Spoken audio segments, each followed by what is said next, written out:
Tonight, you're not scrolling through history like a tourist. You're standing at the edge of a royal doorway, where names matter more than faces, and the world is doing that quiet thing it does when it thinks nobody is watching. Before you fall asleep, you'll watch how a throne becomes a theology. You'll see how titles turn marriage into policy, and you'll feel how one small word, king's sister, great royal wife, king's daughter, can pull an entire family tree tight like a knot. Gold leaf breathes on stone. A fan sighs once, as if the corridor itself is tired of gossip, and the light is thin and steady, sliding across carved signs the way water slides across a bowl's rim. Something nearby keeps time, a water clock dripping like a soft metronome, slow and obedient. And if your breathing starts to follow it, that's perfect. Inhale 4, exhale 6. If nights like this keep you company, you might consider subscribing. And if you share where and what time you're listening from, maybe the next little drip will remember you there. Because this story doesn't begin with pyramids or curses or the big postcard Egypt. It begins with something smaller, a title written in a neat loop of ink, a cartouche on a wall, a list that quietly decides who is inside the house and who will always remain outside it. You might not expect a royal family tree to be treated like a sacred object, the way some people treat a passport, a wedding certificate, and a very fragile houseplant all at once. But in ancient Egypt, the bloodline could become a kind of soft architecture, not walls you can touch.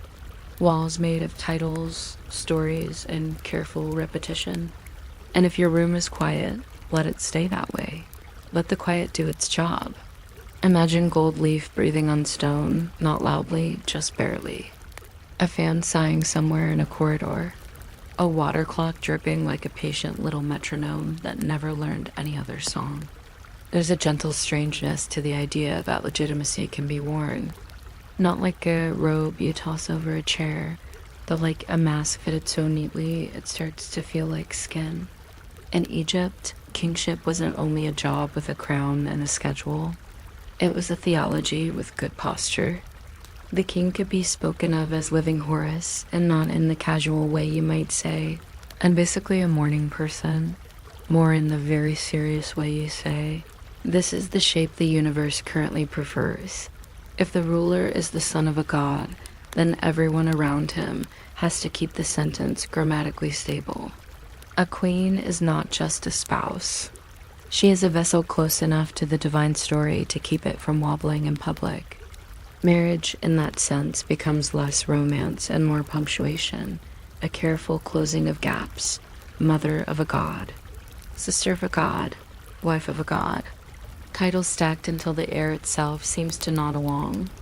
And because stories like to be consistent, the royal household often preferred partners who were already inside the story. Sisters, half-sisters, close cousins, people whose names already belonged to the palace walls, whose faces had already been seen at festivals, and in quiet rooms where decisions are made slowly, over and over, until they feel like tradition. It sounds dramatic on paper, but it can also feel like paperwork. Like choosing from the small list of approved fonts for an official document. You can be creative, but only in very specific ways, with very specific letters. Breathe in 4, out 6, and let that sink in. Legitimacy can be a temple made of names before it is a person with a crown. If you still awake by the time we reach the quieter parts, like which title belonged to which woman, and how often a scribe had to copy the same family line until his wrist developed opinions, feel free to subscribe. But honestly, don't strain yourself. These are the kinds of facts that do not chase you down the street. They wait politely on a shelf. They fold their hands. They let you come to them when your eyelids feel heavy. Now, the titles. Titles in Egypt could behave like doors that close softly, not with a slam, but with a steady ceremonial click. King's daughter, king's sister, great royal wife. They sound like labels on storage jars, and in a way they are. They store meaning, they store access. They tell you who is allowed to stand close when the rituals need a specific bloodline to be present, like a key cut to one lock. There could be secondary wives, and there could be affection, and there could be politics wearing perfume. But only one woman usually stood in the position that mattered most for the official story, the one who fit the titles that kept the divine fiction steady. You can almost picture the scribes, because scribes are always picturable. They sit, they listen, they copy. They write the same relationships until the ink feels like it has memorized them. Cartouches paired like clasped hands on walls, so priests and officials and future readers can all reread the same marriage as if repetition itself is proof. When power risks dilution, when too many connections might make the story fuzzy, the titles tightened. Not because anyone enjoyed being strict, but because a state prefers clarity the way a sleepy mind prefers a single steady sound. The drip of the water clock, the sigh of the fan, the comfort of the same names and the same order. And then we drift gently into the practical side of it, because even divine stories need logistics. Even living Horus needs a household that runs on grain deliveries and schedules and human bodies that get tired. Choosing within the court could look from the outside like a strange habit. From the inside, it could look like the safest route through a hallway full of sharp corners. Familiar women, known lineages, people already tied to the palace by blood or upbringing. The crown liked to stay warm in familiar hands. Age could follow politics rather than comfort.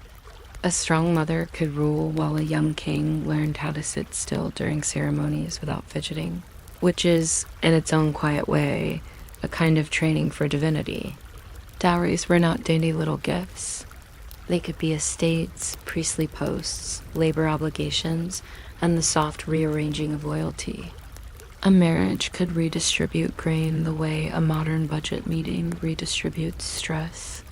Harem arrangements were managed like logistics: rooms, schedules, witnesses, attendance. Someone counted candles because someone always counts candles. If your job is to count candles, you probably become very good at noticing how long a conversation lasts and how often the same person visits the same door. It is not romantic. It is not tragic. It is oddly like the world's slowest spreadsheet written on papyrus. And because nothing is official until it is seen, there were rituals that made these unions public memory. Oracles might be consulted. Festivals might provide the stage.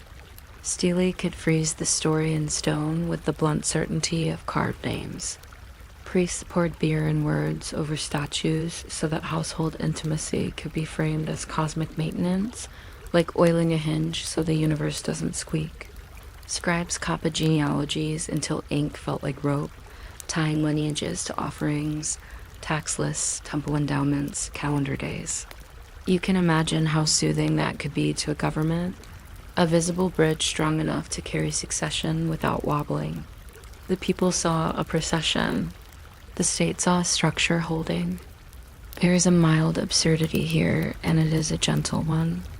A kingdom of floods and deserts and enormous stones also relied on the exact phrasing of family relationships, as if a title could stabilize the Nile, but human systems love symbolic repairs. They love the feeling that if you label something correctly, it will behave, like putting a sticker on a box that says fragile and hoping the universe reads labels.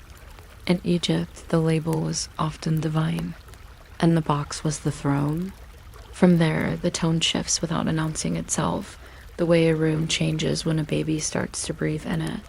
Because tight circles have costs, and one of those costs is that the nursery becomes political territory. Mothers and heirs are not separate topics. They are the same topic in two different voices. Each mother could campaign quietly with midwives and tutors, because a cradle can move ministers as surely as a decree. Regencies could bloom behind screens. Queen mothers cheering mornings while young kings practiced afternoons. The palace could listen more closely to the sound of a child coughing than to the sound of a soldier marching. Because the soldier is replaceable in a way an heir is not. Rival rooms traded rumors like small knives, carving futures into manageable shapes. When a boy thrived, alliances relaxed. When a boy weakened, alliances tightened. When a girl seemed promising, plans rearranged themselves with that gentle, efficient cruelty of politics pretending to be housekeeping. The record keeps verbs visited, called, blessed, presented, while nouns thin out where privacy begins. And the strange thing is that this can all happen quietly. No dramatic speeches required, just people noticing who stands near whom at festivals, who gets mentioned on a stela, who's pictured behind the king, slightly smaller, slightly to the side, exactly as tradition expects. Stage directions in stone. And then, because narrow gene pools are not only poetic but practical problems, workarounds appear softly, like a person entering a room in socks. The inscriptions won't always admit worry. They rarely say, "We are concerned about the long-term genetic consequences of our choices," because that would be an odd thing to carve into a temple wall. Instead, the system bends. Adoption, strategic outsiders, carefully framed marriages beyond the tight circle, then painted with myth until they fit. Sometimes the most useful idea of purity is the version that can stretch without snapping, like linen that stays strong when it is damp and handled gently. One title in particular could do heavy lifting, God's wife of Ammon. It is a phrase that sounds like incense and authority mixed together. It allowed royal women to hold substantial temple power, and that power could study succession without new husbands being introduced into the equation. It is a bit like giving someone a key to the building without putting their name on the lease. The temples had land, wealth, staff, ritual authority. If you can place a royal woman there, you can keep influence circulating in familiar channels, even as the family tree tries to behave like a family tree and not like an overpruned shrub, and the court learned to manage optics. Optics are ancient. Optics predate cameras. Optics are simply the art of deciding what other people are allowed to notice. Purity becomes policy-wearing perfume. The public story stays smooth. The genealogies stay presentable. The state continues to appear as if it is following a divine blueprint, even when it is quietly improvising like everyone else under the stars. Now we drift into the aftertaste of it all, the way a story keeps going even when the main characters are long gone. Because after the line comes the legend, and legend is where edits happen. When a name becomes inconvenient, chisels teach stone to forget. That is a strange job, if you think about it. To unwrite someone, to rub history backward until a wall looks as if it never knew a person, but it happened. And when a womb could not deliver what policy wanted, adoption taught law to remember. The family tree, in other words, is not a tree so much as a carefully tended garden with pruning and grafting and occasional replanting when the soil refuses to cooperate. Hatshepsut is a good example of how flexible the story could become while still sounding firm. She wrote herself as daughter and chose an heir. She shared walls with Thutmose as if history were a duet, and the duet could change volume depending on who was listening. There is something oddly modern about this in a quiet way, like editing a group photo so everyone looks equally happy and equally present, even if everyone remembers it differently. The ancients did not have photo filters, they had stone filters. They had titles, they had careful imagery. They had long explanations carved in places where the sun could read them daily. Later dynasties could imitate, revise, or argue with what came before. The Ptolemies, much later, tightened sibling marriage into a public coil, borrowing the old logic with a new accent. It is not exactly the same as the earlier periods, but the impulse is familiar. Keep power close, keep legitimacy tidy, keep the story in the family. The genealogies become stage directions. Who appears with whom? Who stands where? Who speaks first? Which titles are placed beside which names? like little protective charms against confusion. And you can see how a society can grow accustomed to that, to the idea that a line of descent is not just biology but choreography, a slow, repeated set of steps, a procession where the order matters more than the pace. It is almost soothing if you don't think too hard about the human cost. And tonight, we won't think too hard. We'll think softly. We'll let the details be heavy enough to make the mind relax its grip. So keep facts in one jar titles, steely processions. Keep legend in another labeled light revisable. Assume purity is policy-wearing perfume, not a miracle. Watch which estates move when a wedding is announced. Watch which temples receive new gifts when a queen gains a new title. Count breaths before believing a carving. Count grain before believing a claim. Not because you need to solve anything, but because counting is calming. And ancient Egypt loved counting. Days, offerings, names. The drip of the water clock is still steady. The fan cools. Gold leaf keeps its quiet shine. Names nest inside names, and the night keeps the family quiet, and the record keeps writing softly as if it could go on forever, and you don't have to stay awake to hear all of it. You might not expect a government to trust its future to a handful of tiny balls and a few carefully designed boxes, but the Venetian Republic did, for a very long time, with a straight face and a lot of velvet. And if your room is quiet, let it stay that way. Let the quiet keep its soft grip. Imagine a canal breathing against stone. A lantern making a small, tired circle of light. Somewhere inside a palace, footsteps move slowly, like they don't want to wake the paperwork. Venice liked order, but not the loud kind. Not the kind that bangs a gavel and clears a room. It preferred the order that happens when everyone agrees to be subtle. When power sits very still, when politics becomes something you do behind curtains with clean hands and complicated rules, so the city can continue pretending it is mostly about boats. Venice was a republic, which sounds simple until you notice how many ways humans can complicate the act of choosing a person. It had councils and committees and families who had been important for so long, they probably forgot what it felt like not to be. And inside that world, the question was always the same, just wearing different hats. Who gets to decide, and how do you keep the deciding from turning into a brawl with excellent clothing? The answer in Venice often involved secrecy. Not secret in the thrilling way, with hidden tunnels and dramatic reveals. Secret in the administrative way, like a locked drawer that contains nothing but forms. Secrecy mattered because Venice was made of factions the way a bookshelf is made of dusty layers. Everyone had cousins, everyone had allies. Everyone had someone they refused to greet in public, but would still vote against with enthusiasm. So the Republic learned to hide the moment of choice, to make it hard to prove who supported whom. A vote you can't trace is like a gossip you can't quite quote. It loses power, it goes soft around the edges. There was also the comforting fantasy that procedure can purify intention.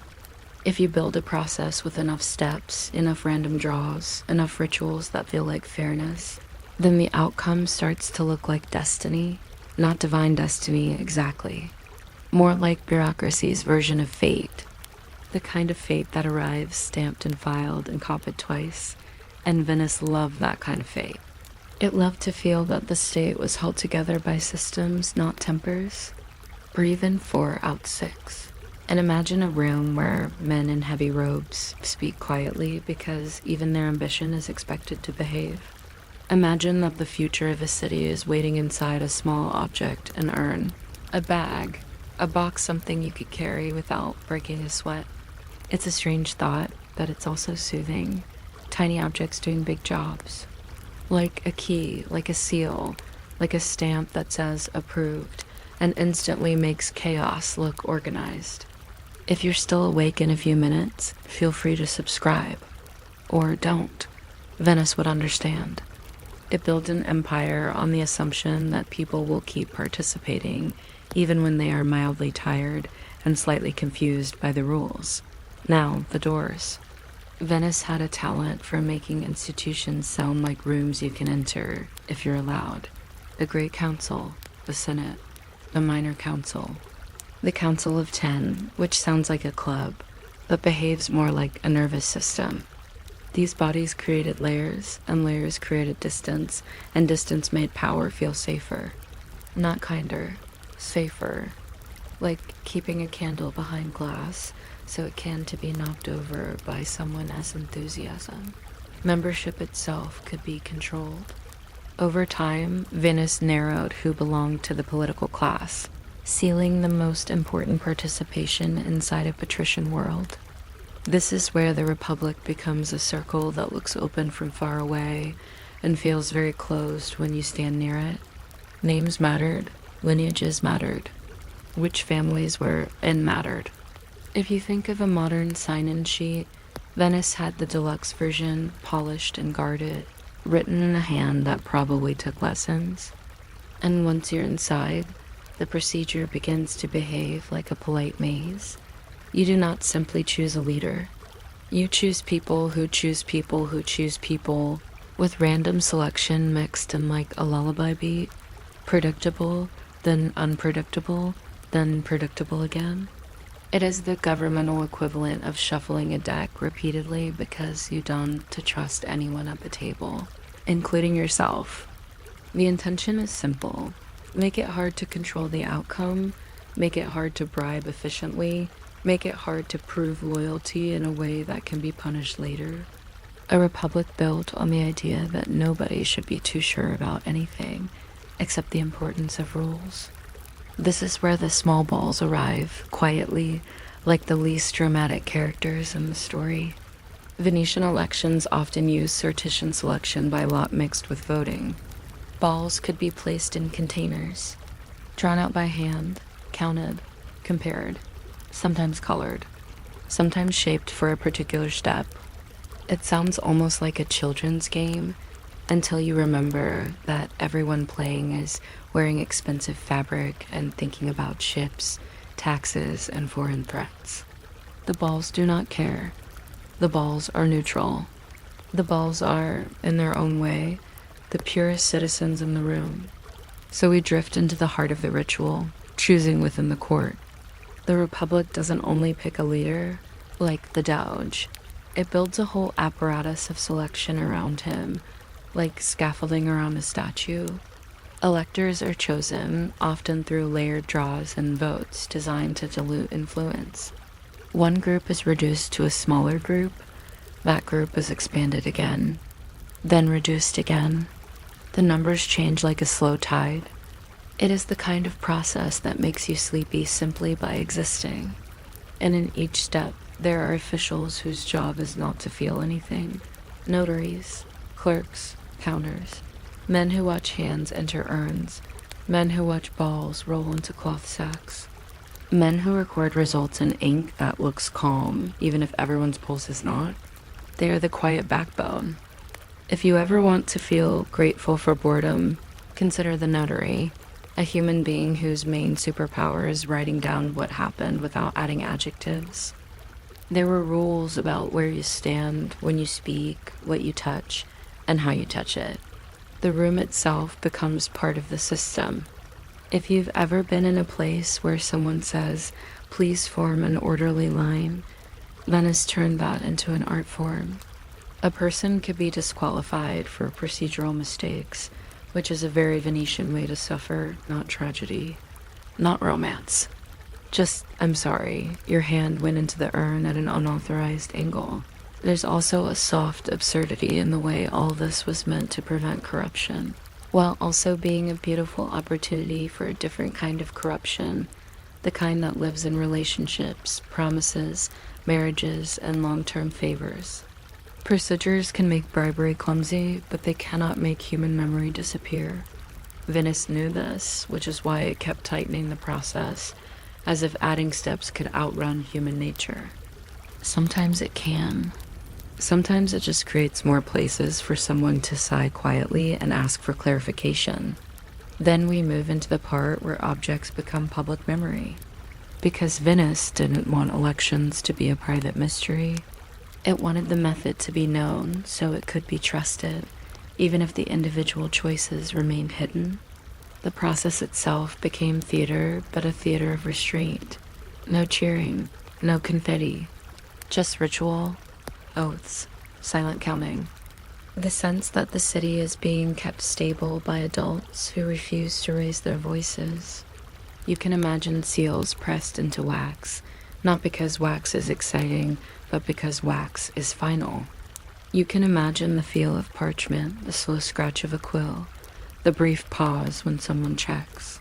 A number twice because a mistake would mean repeating the entire sequence of events, and that would be too exhausting even for Venice.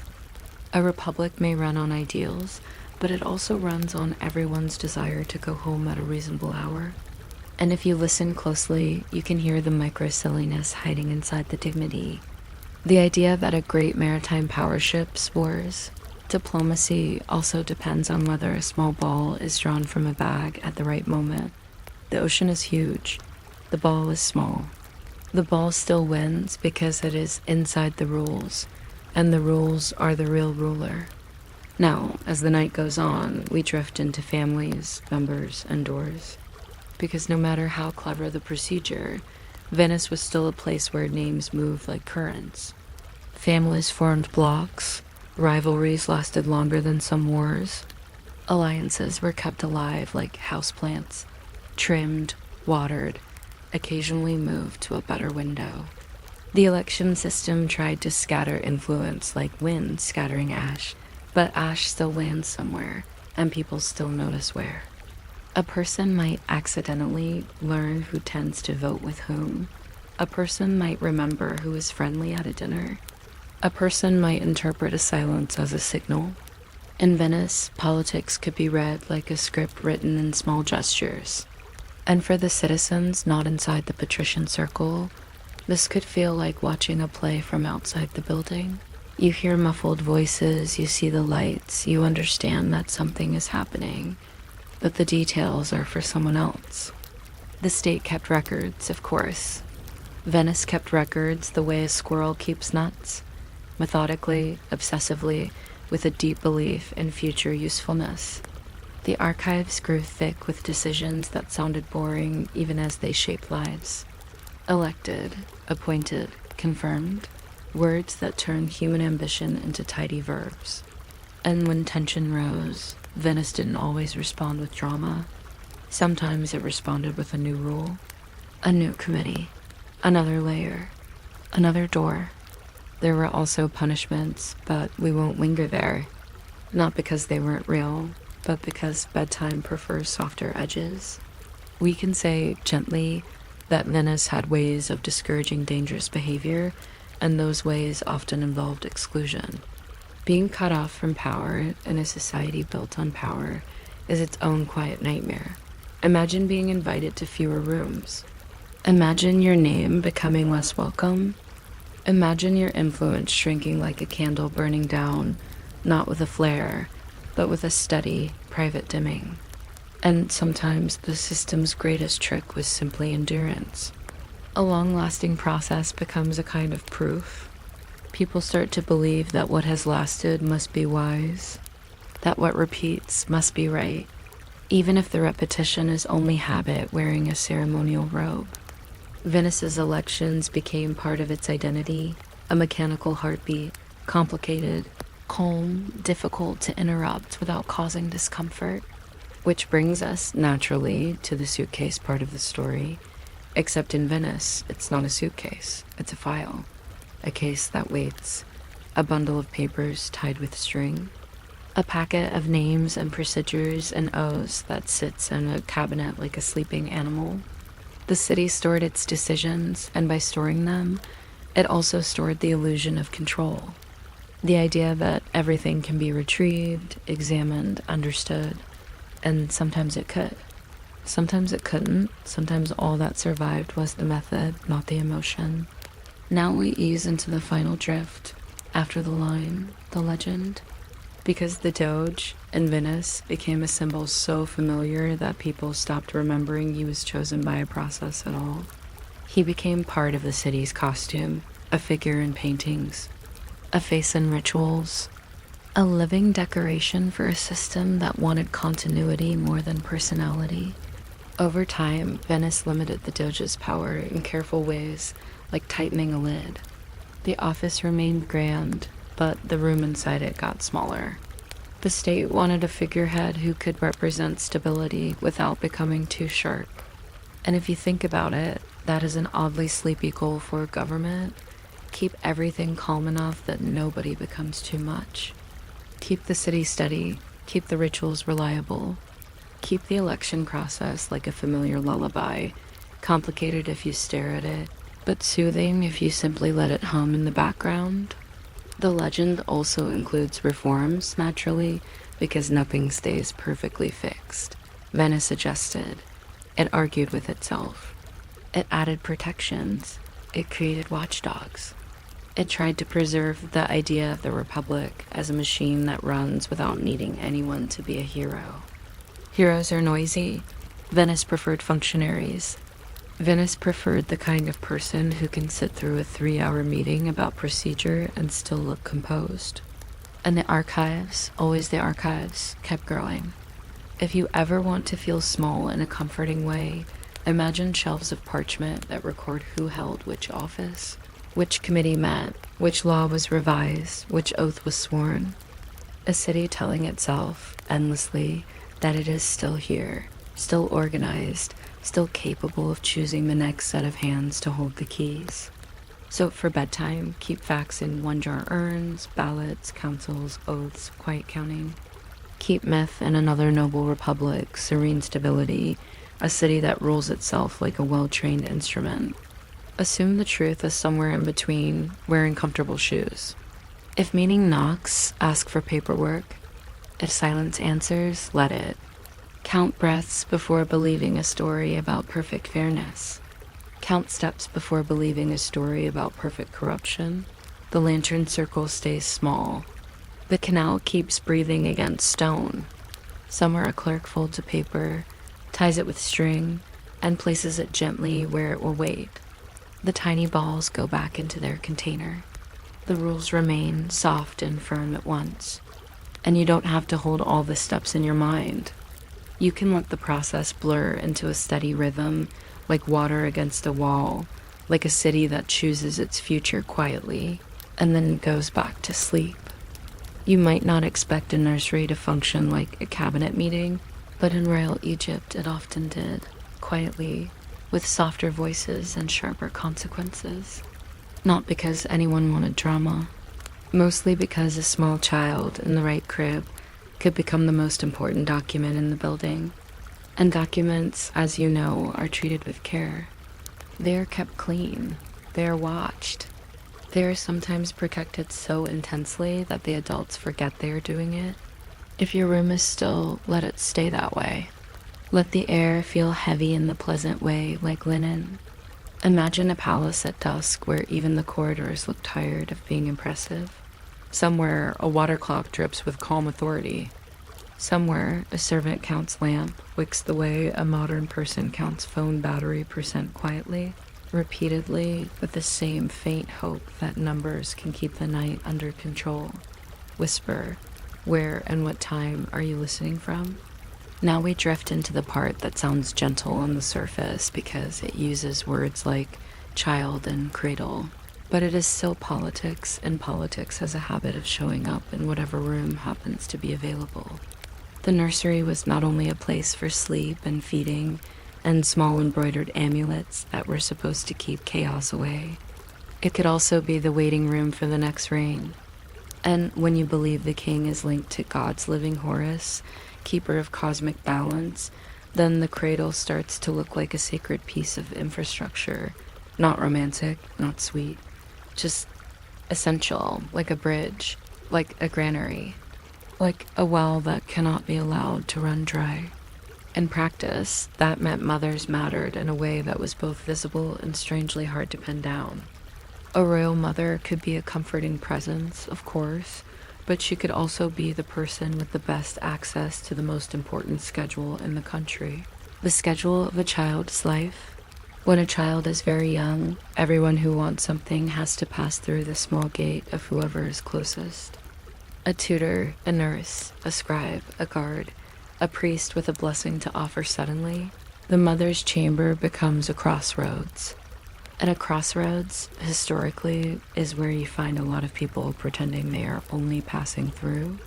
So picture it. A nursery with painted walls, a low bed, a few stools, a chest that smells faintly of cedar. The air is not loud. The arguments happen in whispers that sound like concern.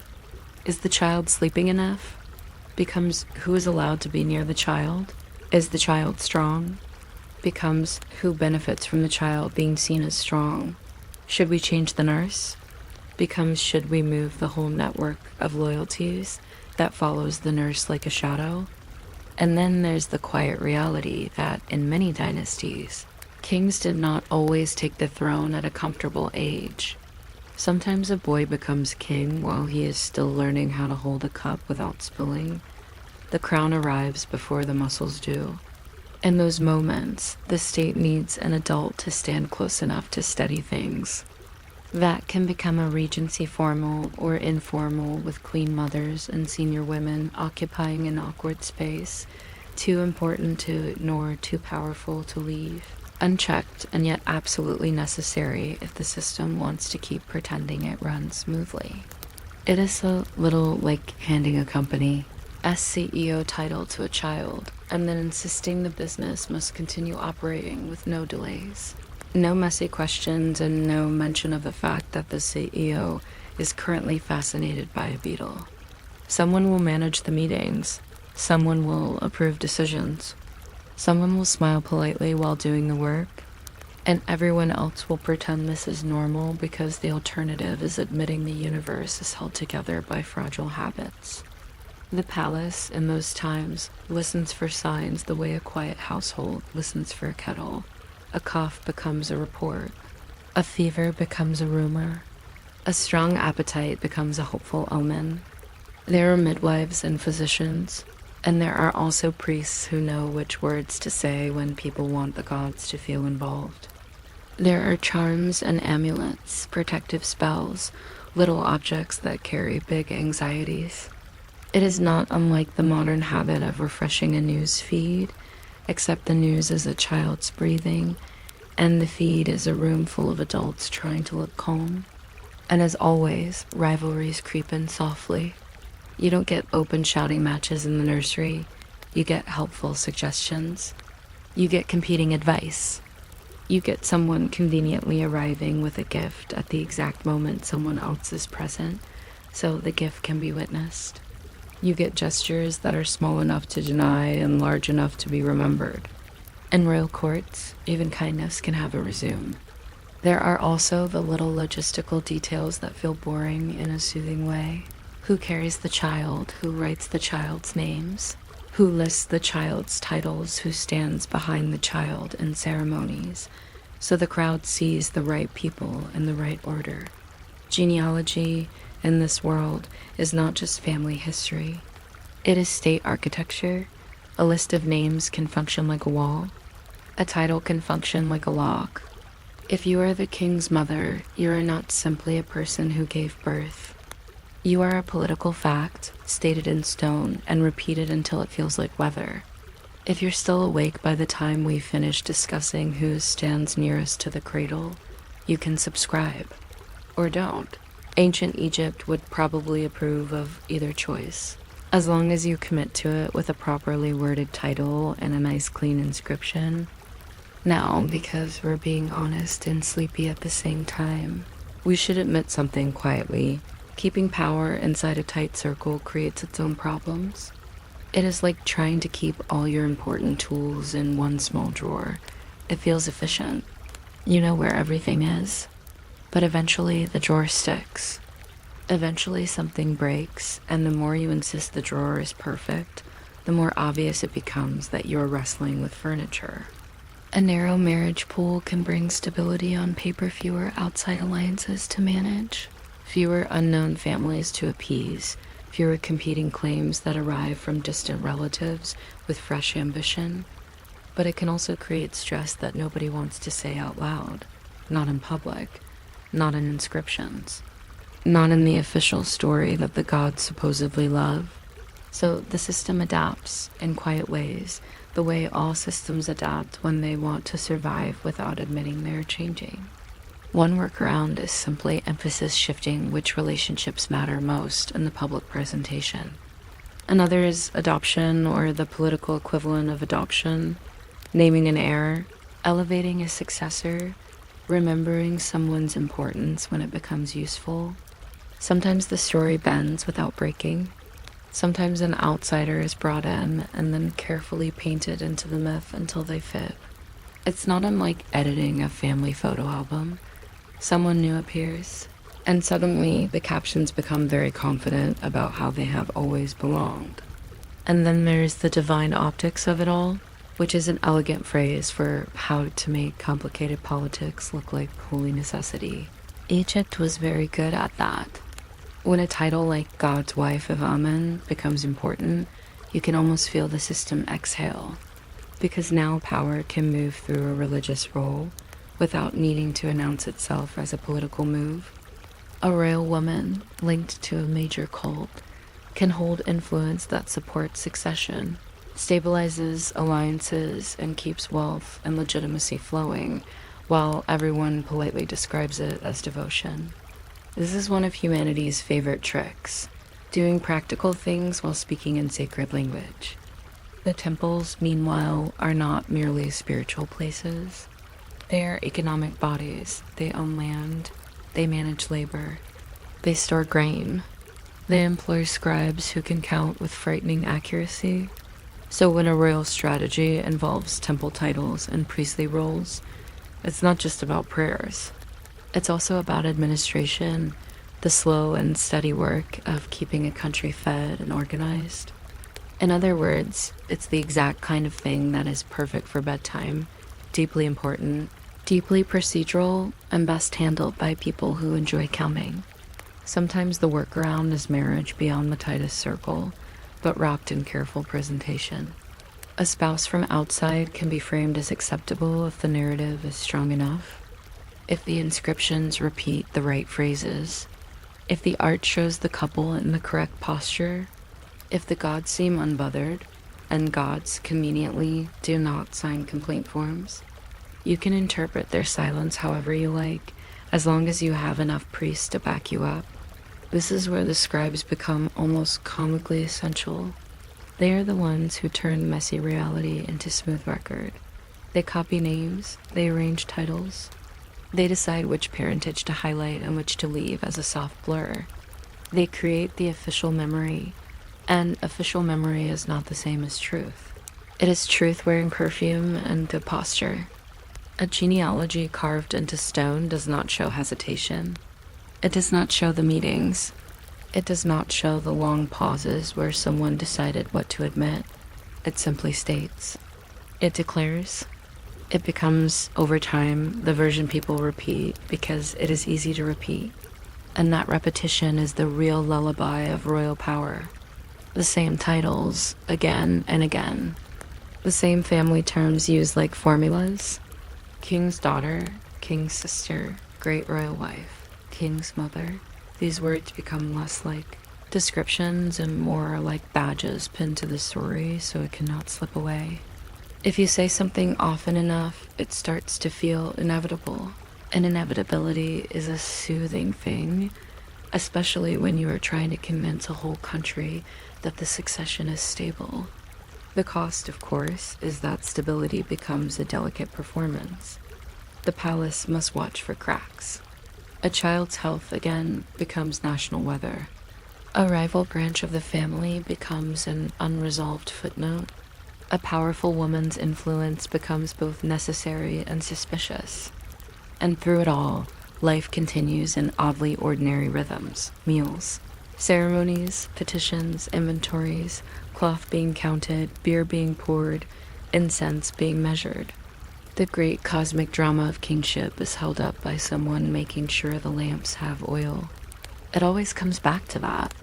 So as we drift toward the end of this part, keep the nursery image gently in your mind. not as a warm fairy tale room, but as a quiet office of the future. Keep the temple title image too, a strategy that looks like religion and behaves like governance. Keep the scribes patiently copying because patience is their main tool. If you want a modern analogy, it is like watching an organization update its About Us page whenever leadership changes, except the page is carved in stone, and the leadership claims to be linked to the gods, and the web designer is a man with a reed pen who has never heard the word deadline, but understands the concept spiritually. And if your mind tries to chase certainty who exactly was related to whom, what exactly happened, why exactly it mattered, you can let those questions soften. You don't need to solve the family tree tonight. You can let the names settle like dust in lamplight. You can let the palace keep its quiet routines.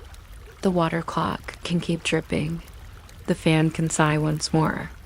The cradle can remain, for a moment, the calm center of a very complicated room. And you can rest in the gentle truth that power in every era loves to hide inside the most ordinary place inside a title, inside a ritual, inside a child's quiet breath, until even the people holding it start to forget their hands are clenched. You might not think that crossing out a name with a chisel could change the way we imagine an entire civilization, but in ancient Egypt, a missing face on a wall could be as loud as a trumpet. It just sounded quieter, like stone dust.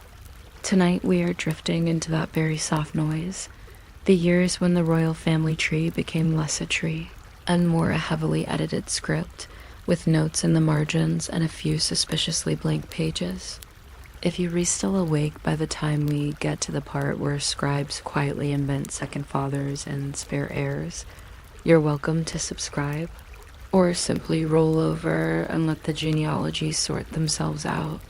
Honestly, both options are historically accurate. Most people in antiquity slept through most of their dynasties. Imagine the light inside a temple storeroom late at night. A torch smokes gently, the flame behaving like a tired cat reluctant to move, but not quite ready to sleep. In that half-light, a stela leans against the wall, carved with neat lines of hieroglyphs. At the top, there is a royal name, enclosed in a cartouche. Underneath, there are titles, offerings, promises, and the usual polite threats to anyone who might consider damaging the text.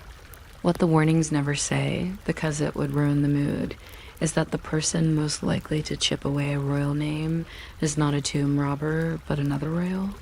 It's a very exclusive kind of vandalism. Erasures in Egypt were rarely random. Removing a name was like telling the gods the person had resigned from history.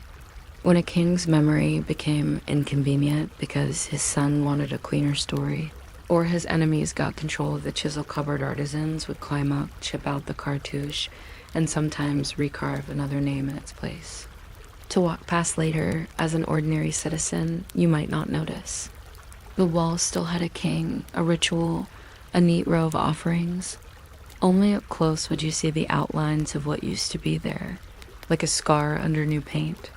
In a way, the stone kept both stories at once, the official version on the surface and the ghost version in the grooves. One of the quiet marvels of Egyptian administration is how calmly it treated this kind of revision. You might think that rewriting the royal list would involve shouting and crisis meetings. Instead, it often resembled a very methodical update. King lists were recopied with a few names missing. Festival scenes were repainted with different faces at the front. Statues were given new labels. It was as if the entire country agreed to pretend that nothing unusual had happened, like a family who suddenly starts calling the dog by a new name and insists they always have. Only the scribes, shuffling older papyri, knew how much editorial effort went into making things look ancient and unchanging. Adoption, meanwhile, worked as a gentler tool. When a womb could not deliver the heir politics demanded, the dynasty could borrow. A prince from a side branch, a younger relative, a trusted general's son, someone would be repositioned as if the gods had meant it all along.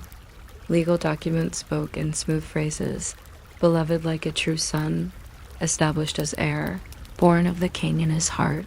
It's not that the Egyptians didn't notice the difference between biology and paperwork. They simply knew which one the courts could file.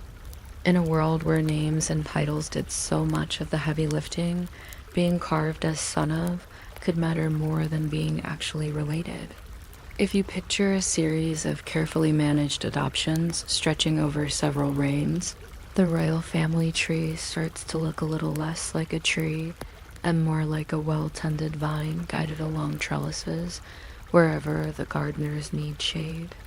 This uncle becomes a father, that cousin is quietly repositioned as a brother. A new queen appears with a title that insists she was always royal, even if her parents own more goats than temples. The core idea stays the same: power must descend through a sacred line, but the details are surprisingly flexible. Like linen that can be wrapped in endless ways around the same body. Hatshepsut is a particularly soothing example, because her solution to the succession problem is essentially to write herself into a role twice. First as daughter and chosen heir for father, then as co-ruler, and eventually as king in her own right. On temple walls, she appears not just as a queen, standing politely behind a male figure, but as the male figure wearing the beard, holding the crook and flail, receiving offerings that in earlier scenes went to dads and husbands. If you look closely, you can sense the script being edited on the fly. One moment she's shown as the dutiful daughter. The next, the inscriptions reach back and say, actually, she was intended all along. It's like watching someone revise their resume in real time, adding always destined for leadership to the section about childhood. Later dynasties watched this sort of flexibility and learned from it. Ptolemaic rulers, those Macedonian imports who put themselves on Egyptian thrones, inherited not just the land, but also the habit of tightening and loosening family lines as needed. Siblings married siblings, partly to keep Greek bloodlines tidy, and partly because earlier pharaohs had already done something similar. When your cultural starter kit includes sacred incest, it's hard for anyone to accuse you of being too experimental. The Ptolemies also leaned into the idea of royal couples as a match set, appearing on coins and temple walls like a brand logo. If modern marketing teams could time travel, they would be very impressed with the consistency. All of this, the erasures, the adoptions, the reshuffled relationships, turned genealogies into a kind of stage direction. Instead of asking, who were your real parents? The state asked, who needs to appear in the scene to make the story work? A festival might call for an image of the king and his divine mother. A temple ritual might require a specific lineage back to a certain god. The scribes would oblige, arranging names like actors on a cast list. Over centuries, these lists solidified into what we now call dynasties, lines of succession that look tidy when printed in a textbook, but were, at the time, more like a long series of practical decisions with good costumes. It's tempting to imagine chaos behind all of this, but the day-to-day reality was probably quieter. Most officials still had the same concerns: grain quotas, tax collection, making sure the annual flood behaved. The gods still required offerings on schedule. Clerks still had to copy long texts by hand, probably with the same weary concentration that modern workers bring to their inboxes. When a new king's name replaced an old one, the forms changed, but the form filling continued. Somewhere in the bureaucracy, there was almost certainly a scribe who sighed when yet another royal decree required every document to be updated. You can practically hear him muttering, "We just finished writing the last name," as he reaches for fresh ink. From a distance, the grand narrative of pure royal blood looks rigid and severe. Up close, it behaves like any other human system trying to pretend it never improvises. There are emergency adoptions and retroactive legitimizations. There are marriages framed as inevitable that were almost certainly the result of long conversations and short tempers. There are children whose importance skyrockets with a single death, and others who fade into comfortable obscurity because their relatives found a better option. Through it all, the inscriptions maintain a perfectly straight face. The stone never blinks. The gods, carved neatly above the scenes, lift their hands in blessing whether the family tree is straightforward or resembles a plate of spaghetti. Reading royal blood in Egypt, then, becomes a kind of bedtime puzzle. Every name invites questions. Is this title literal or ceremonial? Is this son someone's biological child or a political promotion? Is this missing figure the result of genuine obscurity or a chisel quietly rearranging the past? Egyptologists, leaning over fragments under careful museum lighting, still debate such things with a dedication that would probably delight the ancient scribes. After all, what could be more flattering than knowing people thousands of years later are still trying to decode your filing system? Assuming purity is policy-wearing perfume rather than a miracle can be oddly comforting. It means the royal family's most intimidating claims descended from gods, keepers of cosmic order, guardians of a perfectly intact line, were supported not just by destiny, but by a tremendous amount of paperwork. Titles, stelae, processions, reliefs, birth legends, coronation rituals, oaths sworn in temple courtyards, decrees written in 3 scripts on tall stones. All of these were ways of saying, again and again, this works. This fits. This is how it was meant to be. Repetition itself becomes a kind of magic. Say something long enough in enough places, and the world starts to act as if it were always true. You can carry that image into your own quiet. Think of a jar on a shelf, labeled carefully in red ink, genealogies, official version. Next to it, perhaps, another jar without a label at all, holding scraps of stories never carved in stone, private doubts, whispered complaints, memories of how things actually unfolded. The official jar is what the priests open during ceremonies. The unlabeled one sits in the dark, like most family stories do, known but unrecorded. Tonight, we are gently turning the lid on the first jar, reading what was meant to be read, and simply acknowledging that somewhere out of sight, the second jar also exists. If your eyelids are heavy, you can let the details blur. You don't have to remember which king erased which predecessor, or which queen acquired which temple title to make her son's claim stronger. Let them all drift past like boats on the Nile at night lamps glowing, names murmured by a few people on board, invisible to those on the far bank. The water carries them steadily onward whether you pay attention or not. In the end, the legend of a pure royal line is less about biology than about the human desire to draw a straight, unbroken line through time and call it destiny. The Egyptians were simply unusually good at drawing. They carved their lines deep, painted them bright, and surrounded them with gods who nodded approvingly. But even their lines, when you look closely, have small loops and repairs, little detours where life refused to cooperate with doctrine. It's comforting in a way. Even the most polished myths turn out to have editing marks. So the next time you see a tidy diagram of Egyptian dynasties with its numbered rows and Arab connections, you can imagine a room full of scribes behind it, quietly negotiating who gets to stand where. You can picture the chisel hovering over one name and carving another, the brush adding a title here, a divine epithet there, smoothing over a gap. And you can know that somewhere in the background, a water clock is still dripping, a fan is still sighing, and the night in the palace feels very much like any other night, full of people trying to keep their stories straight even when they bend. Let that thought stretch out like a long corridor. Names nestle inside names, titles settle on the shelves of memory. The gods keep their stone faces. You don't need to follow every branch of the family tree. You can simply rest under its shade, listening to the faint, patient sound of history rewriting itself in very small, very sleepy strokes. You might not expect the most important room in a royal empire to smell faintly of milk, worn linen, and quiet panic, but the nursery is a surprisingly efficient place to practice politics. not the loud kind with banners and speeches.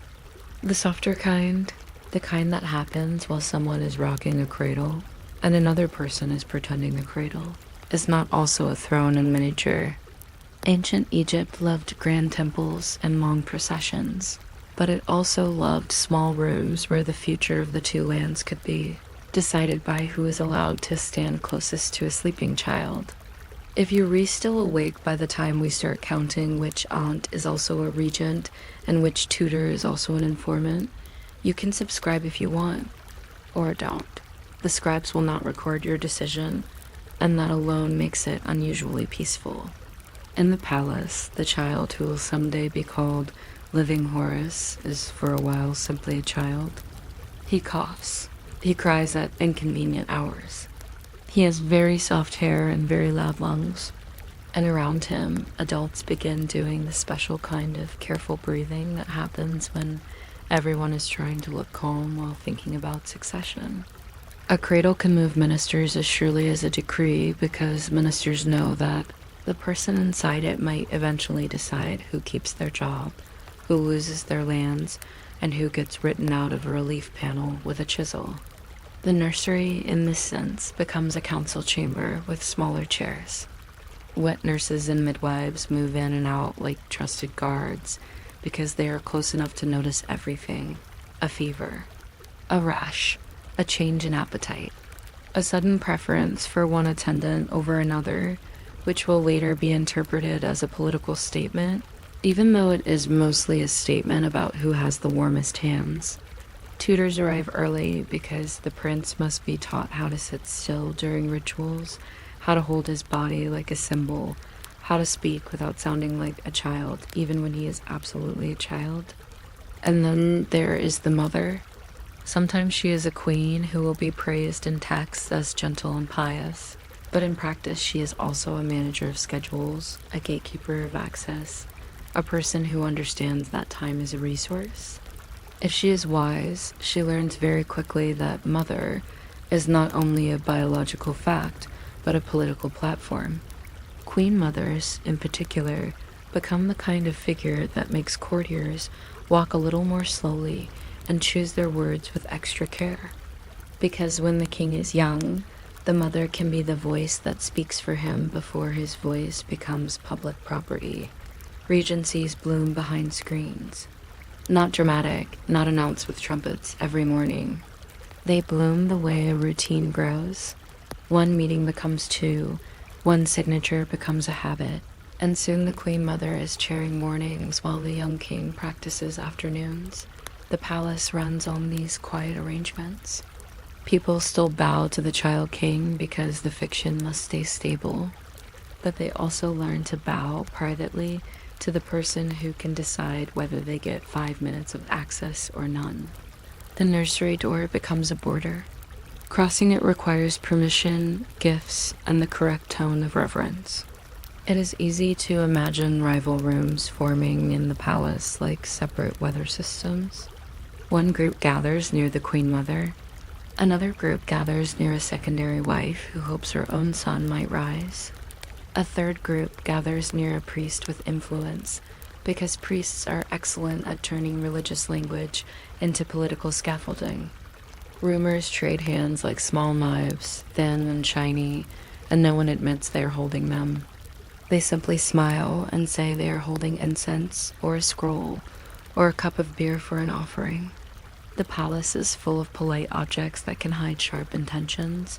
When a boy coughs, the palace listens for policy. When a girl thrives, alliances rearrange themselves. A daughter can become a king's daughter today and a king's wife later in systems that prefer to keep the bloodline close. Or she can become the key to a marriage outside the tight circle if the circle has begun to feel like a room with low air. These choices are not announced as choices. They are announced as destiny, which is a very useful language because destiny never has to explain its reasoning. The cost of these tight circles is not always written plainly because official texts do not like to list drawbacks. They like to list offerings, titles, and successful festivals. but a narrow gene pool raises quiet worries no inscription would admit. A child who fails to thrive becomes a whisper that cannot be carved. A series of short reigns becomes a pattern that officials try not to notice too loudly. Sometimes the palace solves this with a solution that looks religious rather than medical. Perhaps the gods are testing the house, perhaps more rituals are needed, perhaps certain titles must be activated more strongly, like a protective spell that requires better pronunciation. And because Egypt was very good at making politics look like theology, workarounds often arrive wearing divine optics. One of the most elegant is the office sometimes translated as God as wife of Amun. It sounds, at first, like a poetic compliment. It is also a piece of statecraft. A royal woman holding temple power could steady succession without requiring new husbands to step into the line, and without requiring the court to admit it was adjusting anything at all. Temple estates, temple personnel, ritual authority, these are not small things. They are levers disguised as liturgy. In practical terms, this means a royal daughter or sister might be installed in a role that gives her influence, income, and presence in major ceremonies. She becomes both sacred and useful, which is the ideal combination in a system that likes its power perfumed. The title helps keep resources within the royal family's orbit. It also creates a second pillar of legitimacy. The king rules as Horus, and a royal woman supports the great god. Amun in a way that looks purely religious, while quietly reinforcing the family's grip on the most powerful temple network in the land. This is where the palace and the temple begin to feel like two rooms connected by a long corridor. People move back and forth, carrying offerings, carrying letters, carrying news that looks like prayer. A priest may speak of cosmic maintenance, and an official hears, quite correctly, budget and loyalty. A procession goes through the city, and the people see beauty and order, while the state sees a bridge strong enough to carry succession. In Egypt, public memory is not only what people remember, it is what the state rehearses in front of them until it becomes familiar enough to feel eternal. If you listen closely to the language of inscriptions, you can hear how they treat mothers and heirs as carefully managed symbols. The king is beloved of a god. The queen is great and beloved and mistress of the palace. A prince is born of a woman whose title does the work of a pedigree. The words are arranged so that legitimacy becomes a temple made of names before it is ever a person with a crown. And because the Egyptians were patient, they were willing to build that temple line by line, reign by reign, carving certainty into stone, even when the living situation was, like all living situations, slightly untidy. Sometimes the circle bends without breaking. This is where outside marriages, adoptions, or strategic outsiders appear, but they appear as if they were always meant to. The court might bring in a spouse from beyond the tight circle when it needs fresh alliances or fresh stability, but then it paints the spouse with myth until she fits. The new queen becomes chosen, favored, given by a god. Her family background becomes less important than the story that wraps around her like wet linen, flexible, strong, and able to dry into a shape that looks permanent. You can imagine the scribes doing this work with quiet concentration.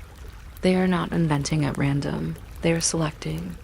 They choose which relationships to emphasize, which to soften, which to leave politely unmentioned. They copy genealogies until ink feels like rope, tying lineages to offerings, tax lists, and calendar days. Each time a scribe writes a royal name, he makes it heavier.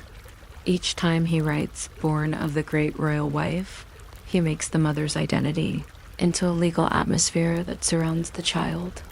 It is administrative poetry, and it is also a kind of spell, repetition as reinforcement. There is a sleepy humor in how serious these systems are about the symbolism of children.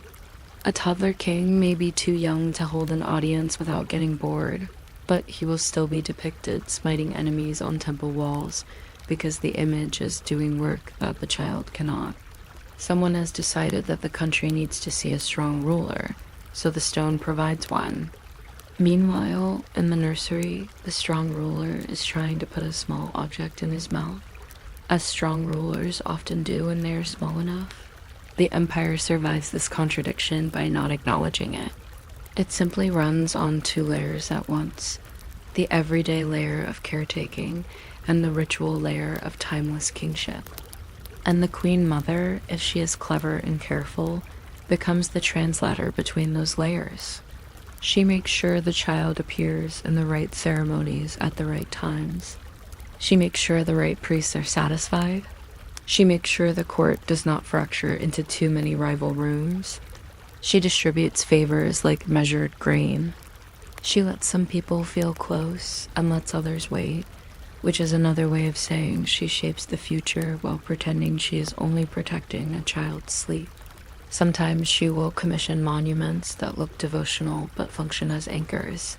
A chapel here, a stela there, a set of inscriptions that repeat the child's legitimacy until the repetition itself becomes difficult to challenge.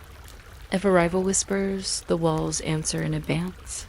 Not loudly, just persistently. The walls say, "This is the son of the god. This is the rightful heir.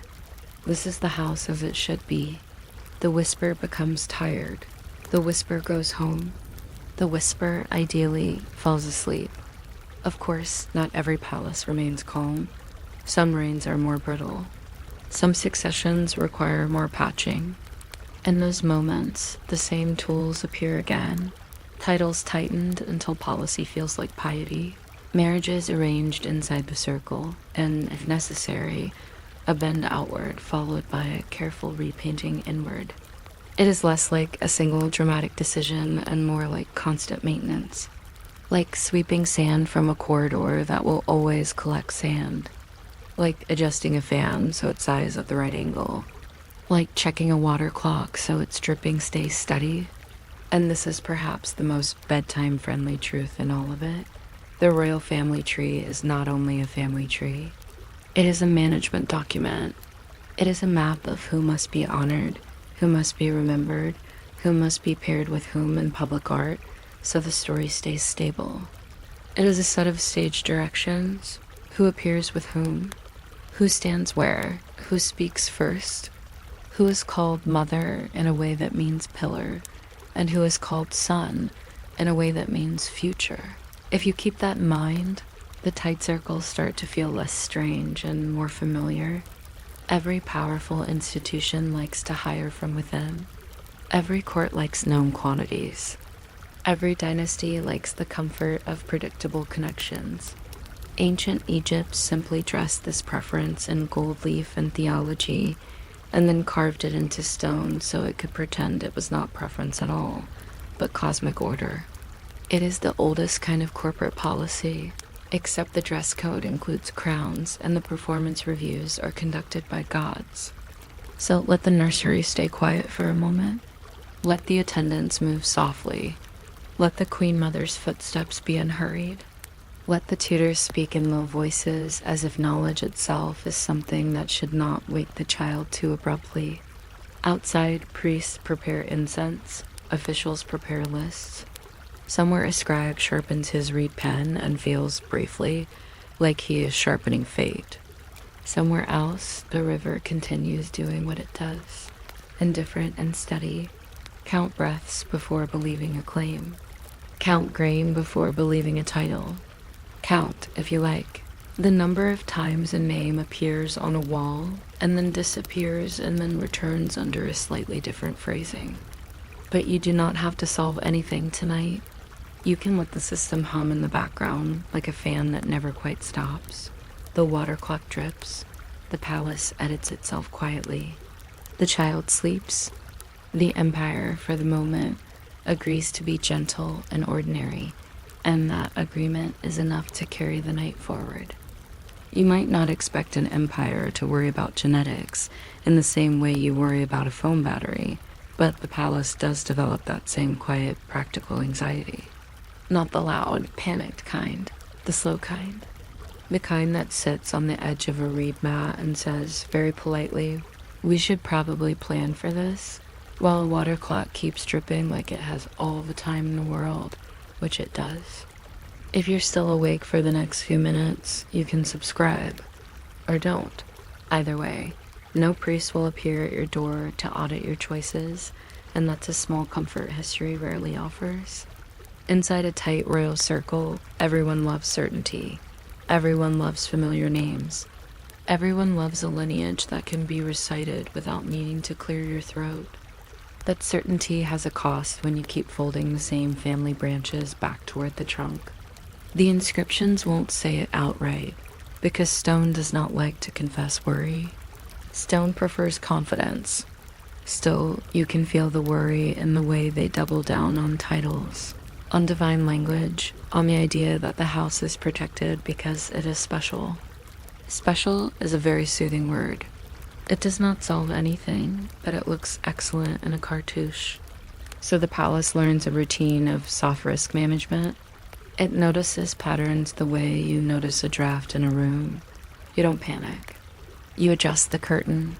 A child who doesn't thrive becomes a private concern, discussed in rooms where the door is closed and the tone stays gentle. A series of short rains becomes a whisper, and the whisper is handled the Egyptian way, with more ritual, more order, more public certainty. If reality wobbles, you build a straighter wall of symbols. The wobble is not denied. It is simply given less space to be seen. Sometimes the worry is not about sickness, but about legitimacy. Even a healthy heir can be fragile if too many people can question his right to exist as king. And questioning legitimacy in ancient Egypt is like questioning gravity in the middle of a staircase. People can do it, but they will still fall. The system is built to make kingship feel like nature, not politics, which is why the palace is so careful about the optics of succession. Optics is not a modern invention. It just used to be written in stone instead of posted online. When the circle feels too tight, the court sometimes reaches for workarounds. Quiet ones, preferably. A workaround in this world is rarely announced as a workaround. It is announced as tradition or divine preference, or a perfectly normal thing that has always been normal, even if it started last Tuesday. A marriage outside the immediate circle might happen when alliances are needed, when a line needs to be steadied, when the court wants to bring in new support without admitting it's doing anything new. The trick is not the marriage itself. The trick is the story that wraps around it afterward, like linen that's been dampened so it will cling. This is the part where myth becomes an incredibly useful paint.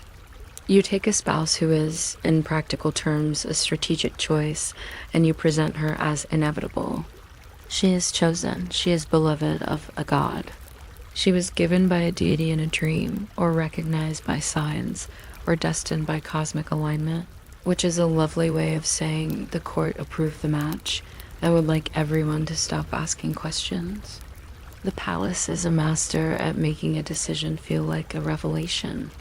Adoption can also appear in this soft zone of solutions, especially in later periods, and even earlier, the idea of chosen heir can function like adoption without using the word.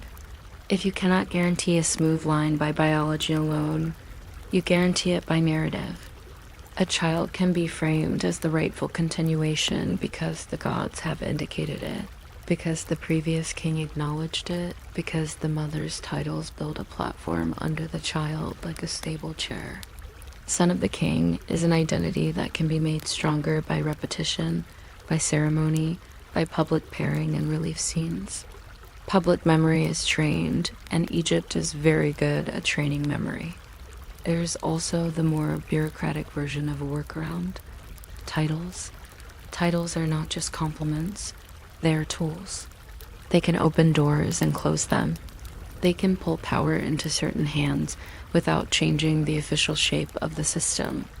And one of the most elegant examples, because it looks so purely religious, is the office often translated as God. This wife of Amun. It sounds at first like poetry.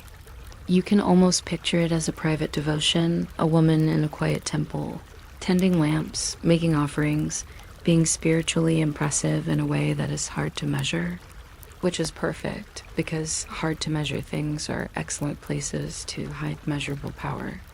Amun's temple complex is not a small institution.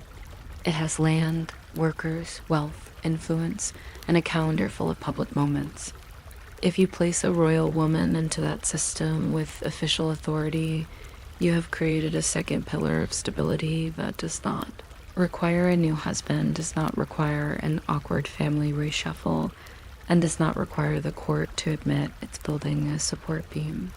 So a royal daughter, sister, or close female relative can hold a role that is both sacred and political. She can control resources, sponsor building projects, participate in rituals that the public watches, and in doing so, she reinforces the sense that the royal house is fused with the gods in a way ordinary families simply cannot compete with. It's like having a second signature on the empire's bank account, except the bank is a temple and the password is ritual language. This is divine optics at work. The palace doesn't say, "We're trying to study succession." The palace says, "Amun has his wife." The palace doesn't say, "We are managing power distribution." The palace says, "We are maintaining Mat, the principle of order and balance that holds everything together." Mat is a beautiful word because it can mean theology, morality, and statecraft all at once. It's a blanket large enough to cover many practical concerns. You can tuck policy under it and still call the bed sacred. You can also see divine optics in how monuments speak. When the court wants to make a line feel unbroken, it carves scenes of continuity. The king appears with the right gods. The queen appears with the right titles. The heir appears close enough to be seen, but not so close that anyone can mistake him for a main figure. The spacing of bodies in art is a kind of grammar. Who stands behind whom? Who is the same size? Who gets a cartouche? Who gets a smaller label? Who is included and who is simply absent, which is the most peaceful way to erase a problem in stone. And when a name becomes inconvenient, chisels teach stone to forget. Egypt's version of an edit is not a footnote. It is a physical removal, a smoothing over, a new layer of plaster, a fresh inscription that says something else with calm confidence. It's not dramatic. It's almost domestic. Like wiping a table before guests arrive. You don't mention what was there before. You just make sure the surface looks proper. The funny thing, softly funny, the way a tired historian smiles into his sleeve is that these edits can be both powerful and imperfect. Sometimes you can still see the marks. Sometimes later people notice. Sometimes the absence becomes more interesting than the presence, like a missing tooth that your tongue keeps finding. But for the people making the edits, the goal is not future curiosity. The goal is present stability. If the house is a story, then the story must not feel like it has plot holes. Plot holes are for entertainment. Dynasties prefer smooth narration. So the palace keeps options. It keeps a roster of acceptable titles. It keeps religious offices that can hold authority without looking like authority. It keeps the possibility of marriages beyond the tight circle, carefully framed as destiny. It keeps the possibility of elevating a successor through public ritual, pairing, and repetition until the successor feels like the only natural outcome. It keeps, in short, the same kind of contingency planning you keep when you pack an extra charger for a trip. Not because you love the charger, just because you understand how annoying it is when the system stops. Even the language of purity can bend. Purity is praised most loudly when it needs to be, but when the system requires flexibility, purity can be redefined. It can become a ritual correctness instead of blood, about proper titles instead of simple genealogy, about being placed in the right frame in the temple rather than being born from the most mathematically tidy pairing. Purity becomes policy wearing perfume. It smells ancient and inevitable. It is, in practice, adjustable. This is why the concept of divine is so useful here. The divine is not only belief, it is a public technology for making decisions feel non-negotiable. When you say the gods have chosen, you shorten the argument. When you say Anand approves, you close a door. When you say Matt requires it, you turn disagreement into disorder, and nobody wants to be the person publicly advocating for disorder. Even rebellions prefer to claim they are restoring order. Nobody storms a palace while holding a banner that says, I love chaos. It's just not a strong brand. So the palace repeats itself, it repeats titles, it repeats scenes. It repeats the sound of certainty until certainty becomes part of the air, like the steady drip of the water clock or the steady sigh of a fan. You can imagine the rhythm of it at night, a scribe copying a genealogy by lamplight, the reed pen scratching softly, the ink dark and obedient. He writes the mother's title again. He writes the heir's name again. He writes beloved of again. Repetition is comforting. Repetition is also strategy. And while this is happening, real people continue being real. A young king learns to sit through long ceremonies without fidgeting too obviously. A royal woman learns that her title is not only honor, but responsibility. A whole schedule of rituals and appearances and quiet negotiations. Priests learn the art of being indispensable. Officials learn the art of agreeing with whoever seems most stable. The court learns over and over that stability is something you manufacture gently, like bread, with routine and patience and just enough heat. If you think about it that way, the tight circle is less a strange ancient habit and more a familiar institutional instinct. Keep it in the family. Keep it controlled. Keep it legible. And when it becomes too tight to breathe, open a window, but do it quietly. And then tell everyone the breeze was always part of the plan. That is the Egyptian method. Adjust without admitting adjustment, and let theology carry the explanation so politics doesn't have to raise its voice. So for now, let the risks stay quiet in the background, like a thought you don't chase because it would wake you up. Let the workarounds do their slow work. Let the divine optics keep the public story smooth.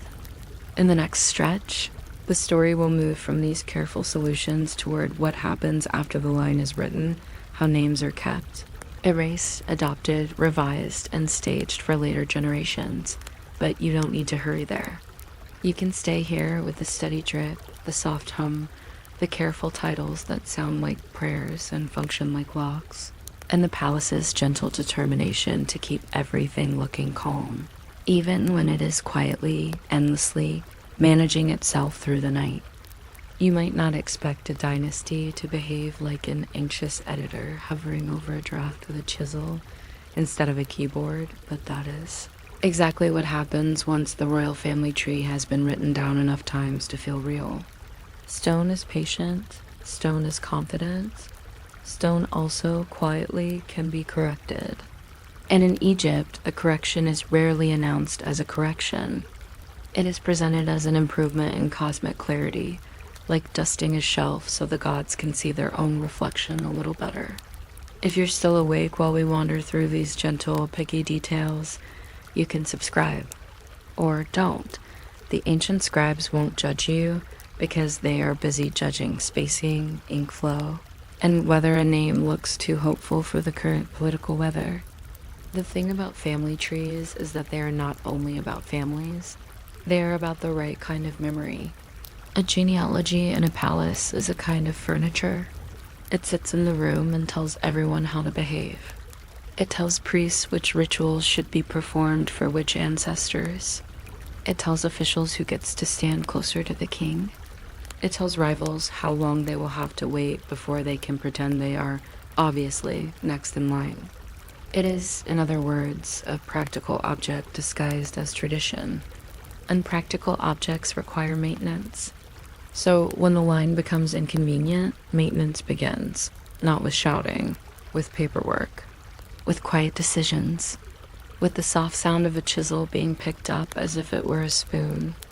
The most famous kind of maintenance is erasure, names removed from monuments, Figures hacked out of release, pronouns adjusted, titles reassigned like someone quietly switching place cards at a dinner party. Egypt does not always destroy. Egypt often edits. And edits are more subtle because an edited surface still looks calm. It still looks official. It still looks like it has always been that way, which is the main point. You can almost imagine the mood of it. A cool morning, the temple courtyard already warm enough to smell like sun on stone, a small team of workers told to repair a wall. Repair is a friendly word. Repair makes it sound like the wall has a crack, not a political problem. A foreman points at a cartouche. A worker begins to chip away at the oval border, then at the carefully carved signs inside. Each tap is small. Each tap is controlled. And every tap is a decision about what the future is allowed to remember. And the future, of course, does remember sometimes in the wrong way, because erasure leaves traces. Even when it's smoothed over, stone has a different texture where a name once was. It is like noticing a patch on clothing. You can tell something happened there, even if you don't know what. It creates a kind of sleepy curiosity that doesn't need a resolution. You don't have to solve the mystery. You just let the wall admit, quietly, that history was revised by human hands. This is where the royal family tree becomes less like a tree and more like a stage direction sheet. Who appears with whom? Who stands behind whom? Who is named king's wife and who is named king's mother? Who is shown offering to a god and who is shown receiving the ankh as if it were a polite handshake with eternity? These choices are not random. They are visual arguments.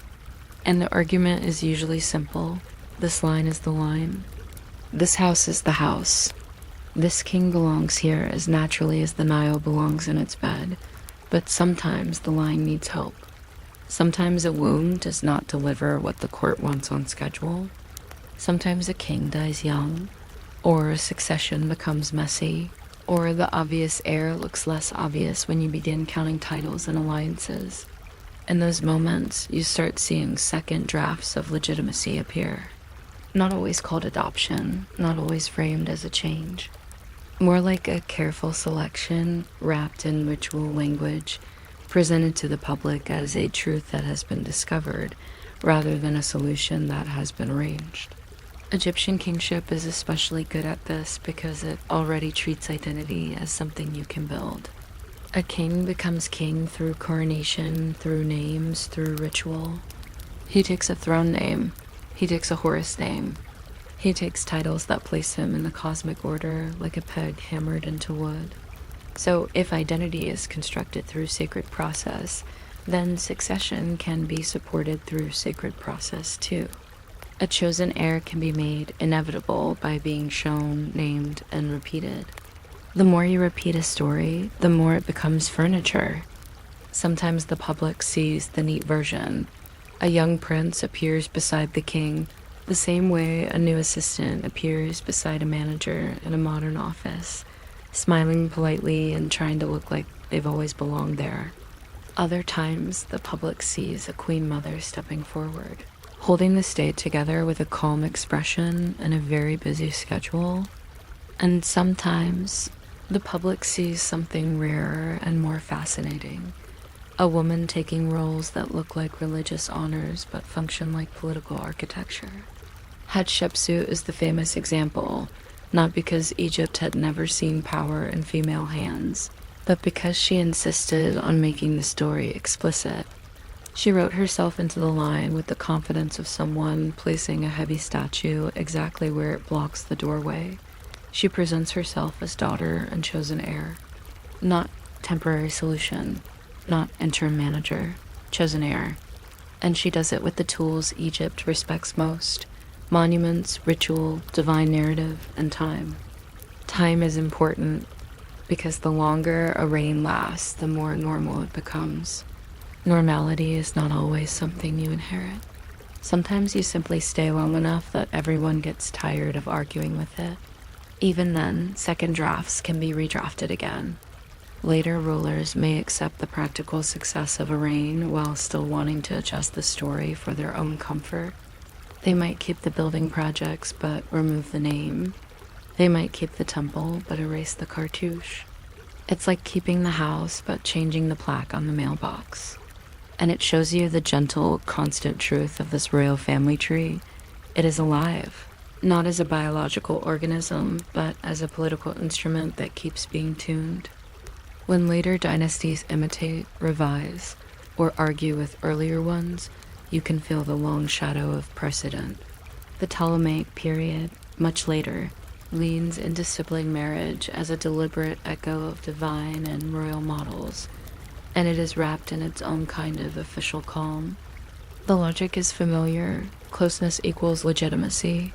Familiarity equals stability. Stability equals good sleep for the state, even if it gives modern historians a slight headache. But even in that later moment, the same rule applies.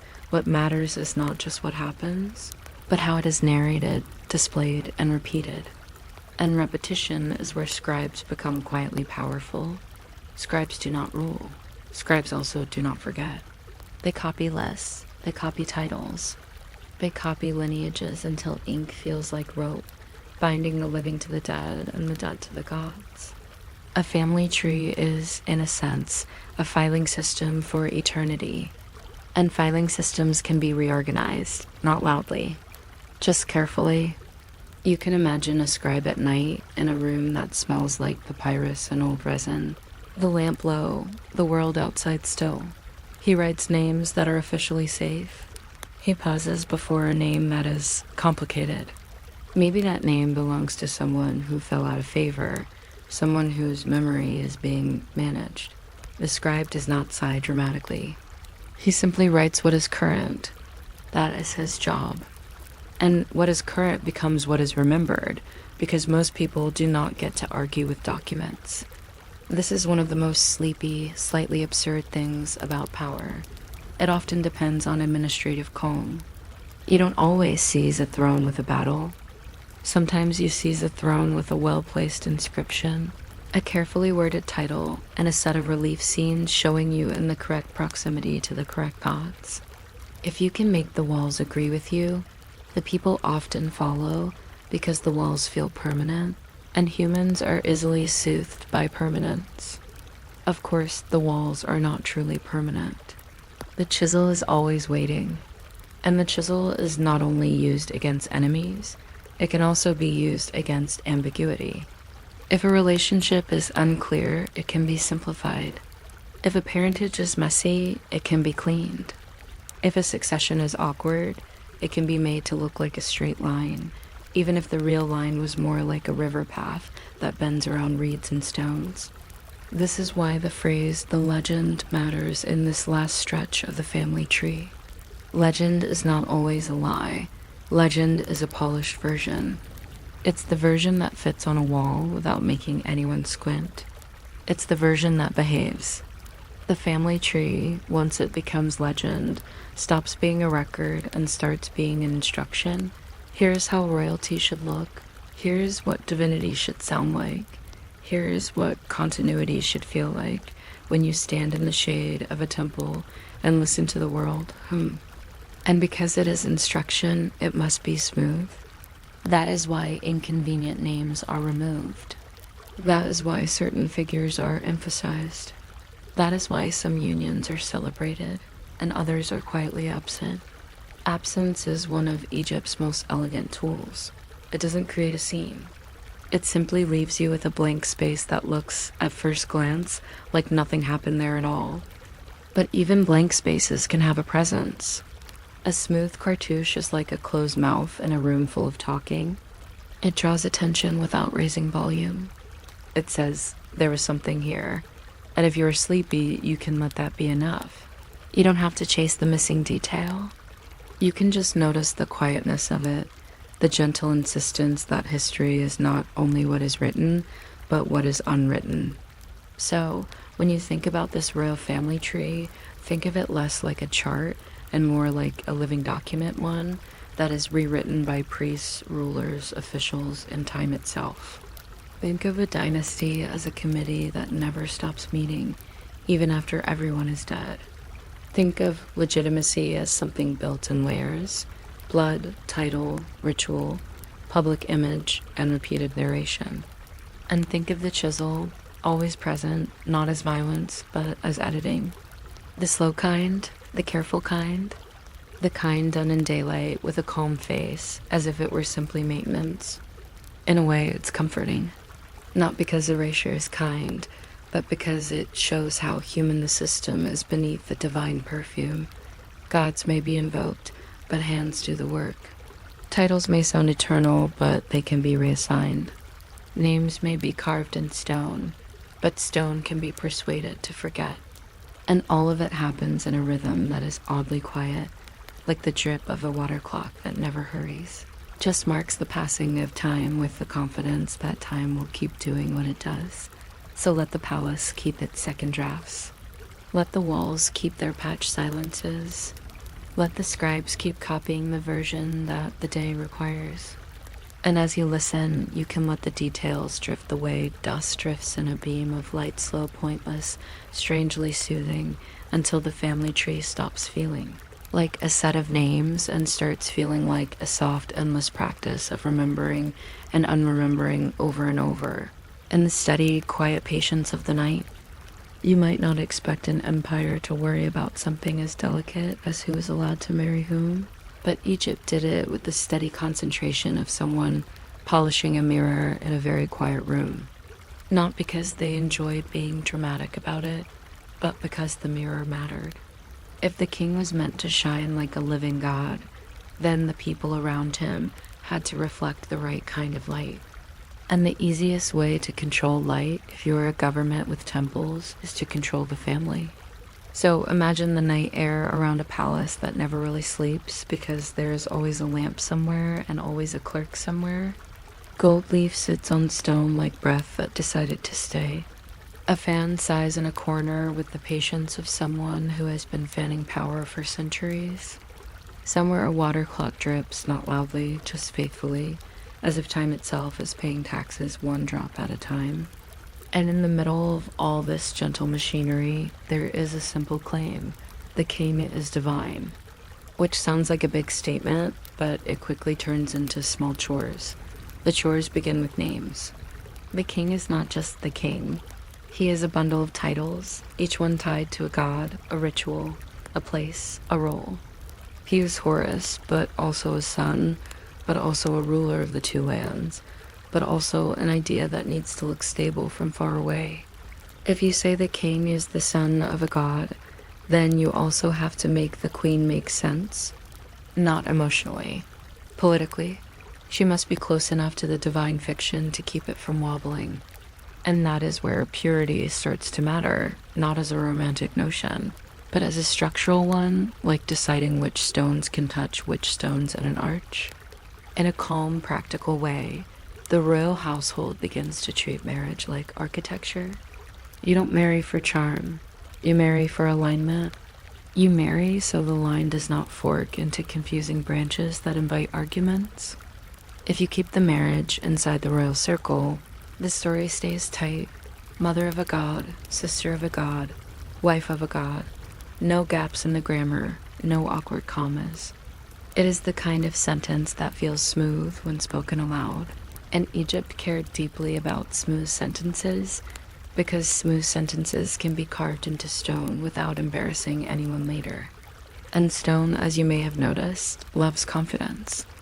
Cartouches wrap names like protective ovals, like the name is a small creature that needs to be kept safe from chaos.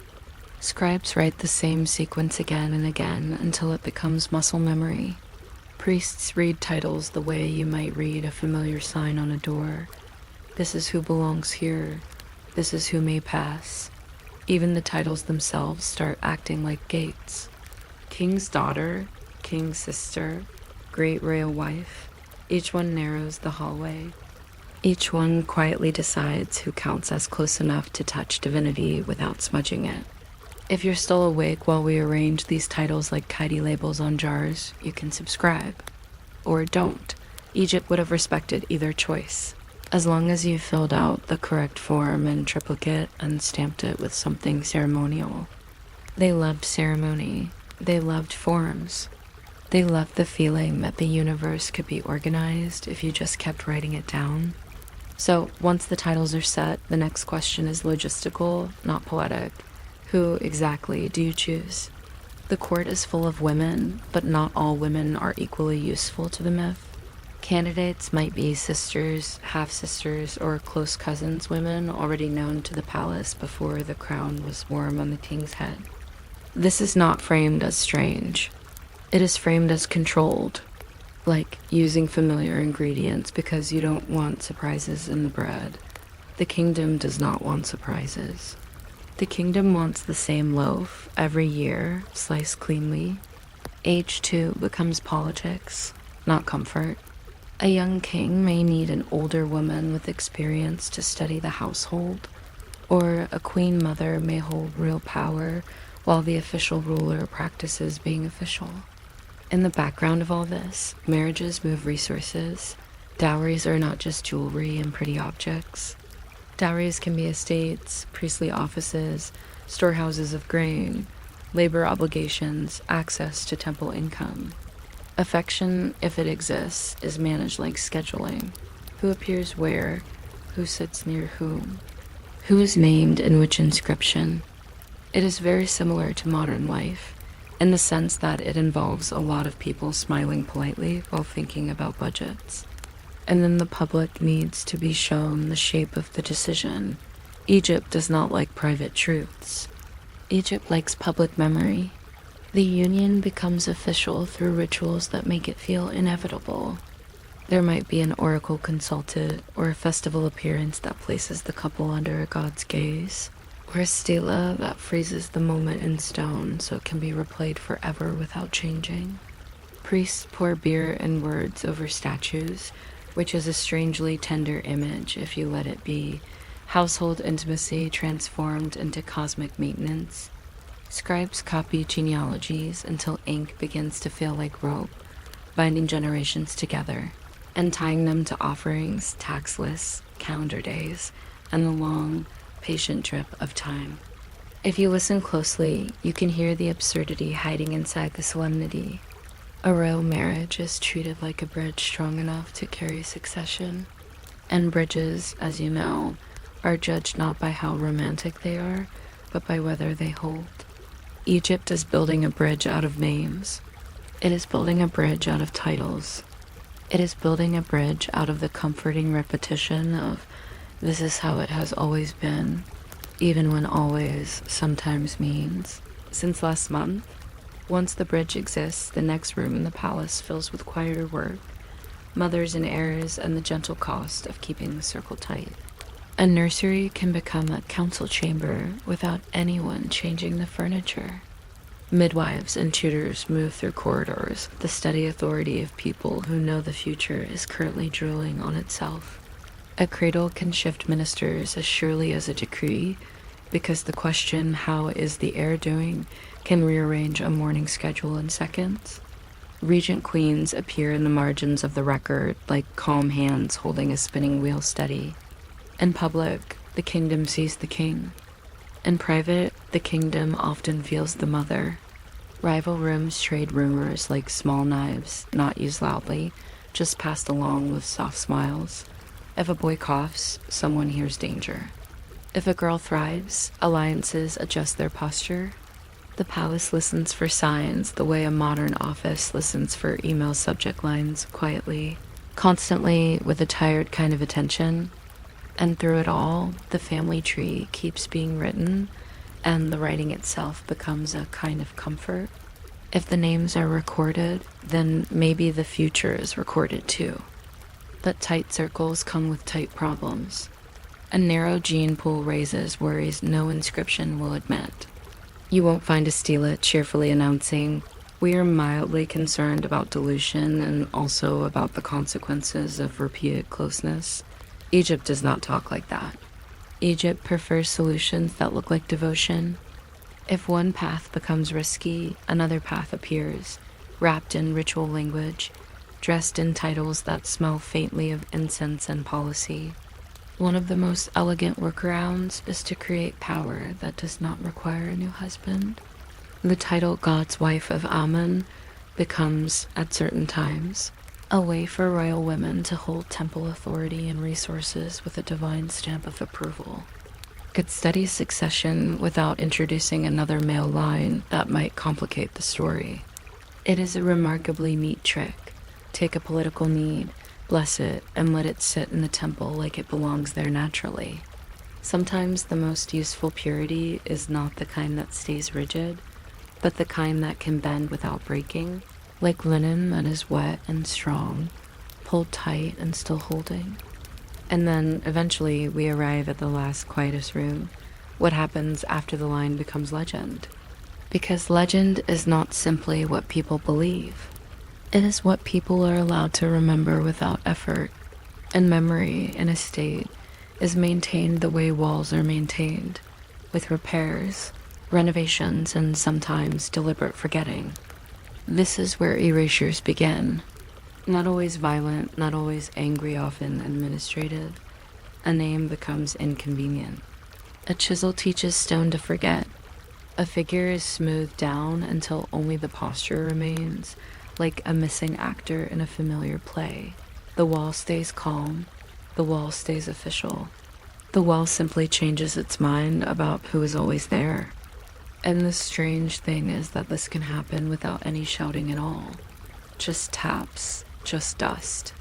Just a foreman pointing at a cartouche and calling it maintenance, as if politics were a crack in the plaster. Adoption, too, can be framed not as improvisation, but as destiny. When a womb cannot deliver what the court wants on schedule, the court does what courts do. It rearranges the story until it looks smooth again. A chosen heir is presented as chosen in the cosmic sense, not the committee sense. The record becomes a second draft that pretends to be a first. And if you repeat it enough on walls, on papyrus, and ritual, most people will accept it, because repetition feels like truth, especially when it is carved in stone and blessed by gods who never appear to argue. Hatshepsut is the classic example of this, not because Egypt had never seen women wielding power, but because she insisted on writing herself into the line with a confident hand. She presents herself as daughter and chosen heir. She shares walls with Thutmose as if history were a duet.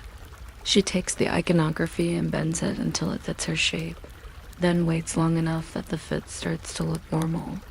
Normality is a sleepy force. It settles unlike sand. It fills gaps. It makes sharp edges feel inevitable. Later, others imitate, revise, or argue. The Ptolemies, much later, tighten sibling marriage into a deliberate coil, echoing older royal logic while adding their own shine. The details differ, the languages shift, but the intention feels familiar.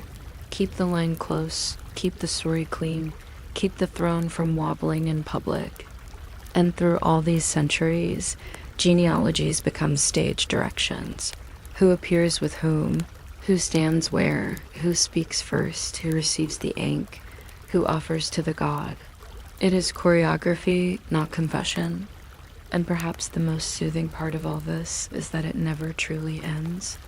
Even when names are erased, traces remain. The stone texture changes.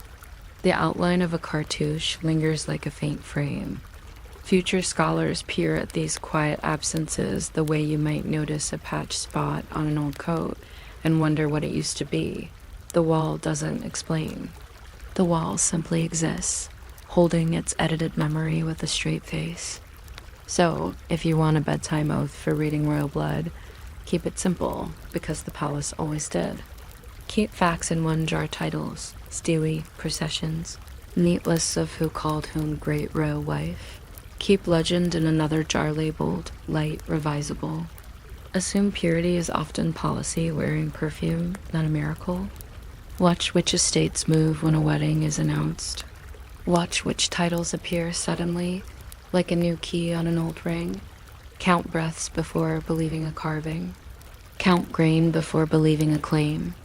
And if you feel yourself drifting, that's fine. Egypt would approve of you letting the details do the work. The fan cools, the water clock steadies. Somewhere a scribe finishes a line and doesn't add a flourish, because flourishes are for people with spare energy.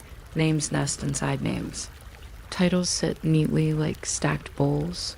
The family tree holds itself upright, not because it is natural, but because so many hands have held it, copied it, corrected it, polished it, and called that polishing tradition.